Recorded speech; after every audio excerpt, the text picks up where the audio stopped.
All right, everybody, so welcome back to another episode of Colton Posey Fishing. Now, I've been very busy, so, and Brad's busy, so, you know, we're not doing our normal thing right now. It's just been, we have been wide open, the holidays and then some family stuff and all that good stuff that happens. But either case, I finally got to get back out on the water today, and I don't really have a whole lot to talk about. I mean, it's winter, so, you know, I got to thinking about it, the video that I did before this past one talking about where's tournament fishing going. I thought this would be a perfect time because of all the comments that I got. I kind of want to discuss this and kind of, you know, kind of give my opinion on it, and then, you know, hear from you guys in the comments what you think and what, you know, whether you like it or dislike it. But what we're going to talk about is, has forward facing sonar actually ruined the sport of bass fishing? I'm going to give you my opinion and my thoughts and maybe a solution to the situation. So either way, stick around, it's something you don't want to miss.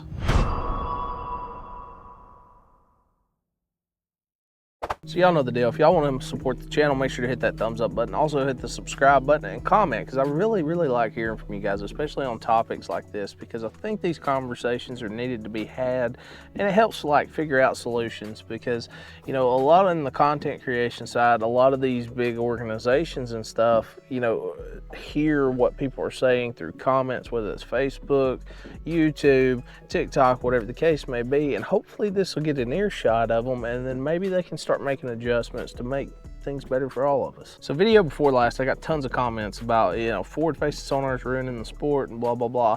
And while I do, well, let me just put this out there, okay?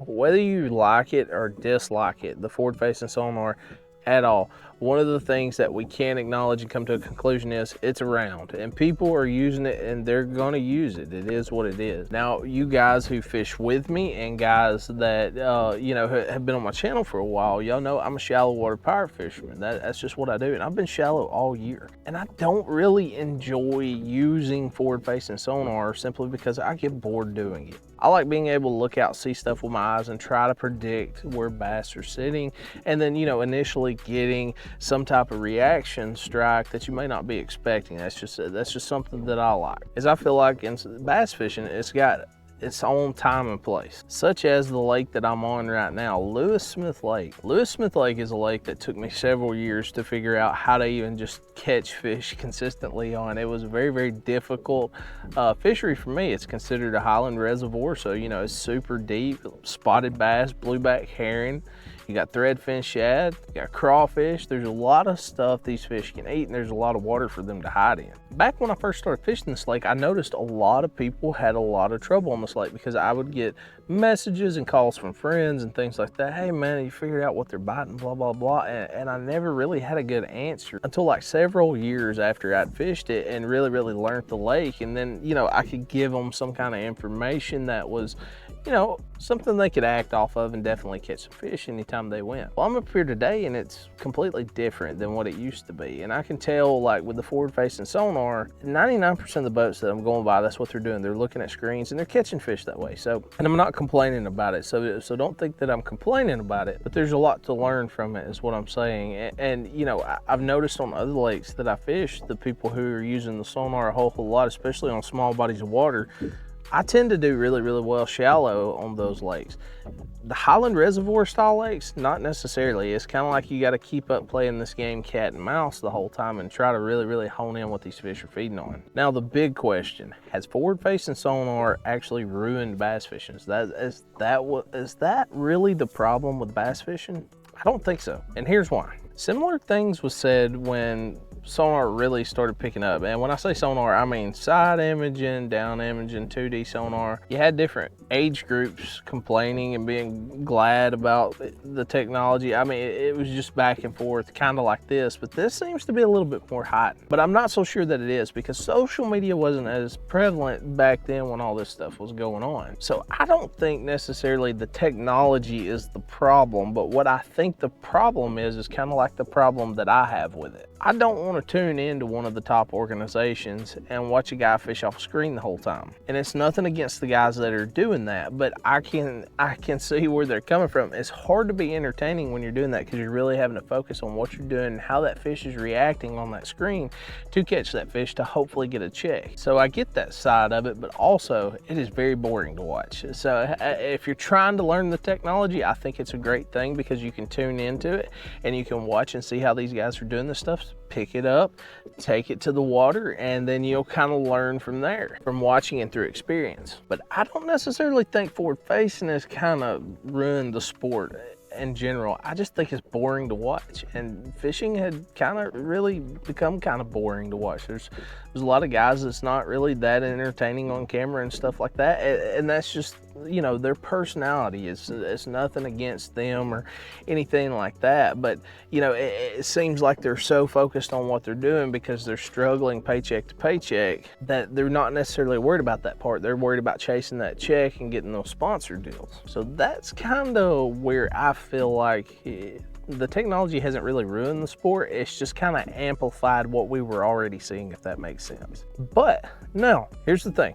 Not complaining, I'm just stating my opinion and my perspective when I tune in and stuff like that. And once again, I want to hear what you think down in the comments. But I think I may have a solution to this. So how can we make bass fishing more entertaining to watch from a tournament perspective? Because if you go on YouTube and TikTok and all that stuff, you can find people doing different stuff. I mean, fishing with Twizzlers and catching bass and things like that. So, I mean, you can find something that entertains you to watch on social media. But from a tournament perspective, what could we do to make it more productive and more entertaining to the viewer? I think having tournaments to where, like, you know, maybe they keep exactly how they got everything going right now with bass, MLF, and PFL, but maybe adding something like an all spinnerbait tournament, an all jig tournament, an all frog tournament like the Spro Frog tournament, and base this off of certain times a year using, you know, the criteria of, you know, everybody knows to throw buzzbait during the fall. So when we have a fall tournament, we're going to do nothing but buzzbaits. You can bring whatever buzzbait and trailer and stuff that you want to put on that buzzbait,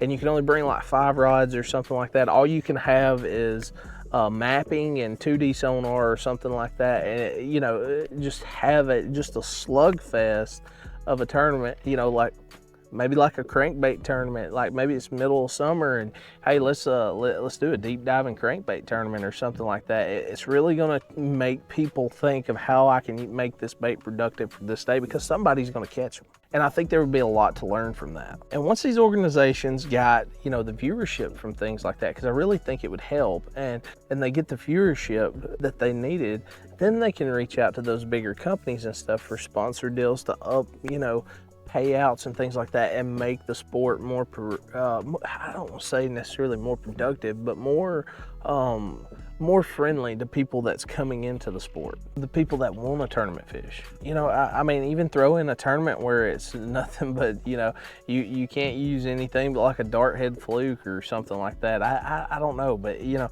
change it up and force these individuals to use different stuff and learn new techniques and stuff like that, and let us watch that as it unfolds. And I think the viewership will go through the roof. Let us get to know the anglers that are on the trail, kind of like the old FLW episodes where they had the little cut scenes and they're speaking to the angler, you know, maybe they're at a pond or something like that behind the guy's house and they're just talking about life and stuff. Let us get to know the anglers that we're watching. Just make it more interesting. Let us, you know, let us relate to these anglers and stuff. Let us get to know these anglers more, instead of just seeing them, you know, doing their normal thing on the front of the boat. And you know, it's going to bring a fan base to those anglers too. But you know, either way, guys, that's my opinion. That's kind of like my suggestion. I think it would be perfect. They got the money and stuff to do it, so you know, I don't see any reason why they wouldn't do it. But no, I don't think forward facing sonar is necessarily a bad thing, but I don't think it's the greatest thing either. I really like catching fish shallow, and I've stayed shallow all year long, and I've caught some tubs, and I've had some very rough days, and I've had some really, really good days. So you know, it is what it is. But when it comes to tournament fishing, I really, really don't care to watch it. But if they're up doing something that I like doing, then I like to watch it and see what's going through their minds. But anyway, let me know what you think down in the comments. I'll see you guys next time.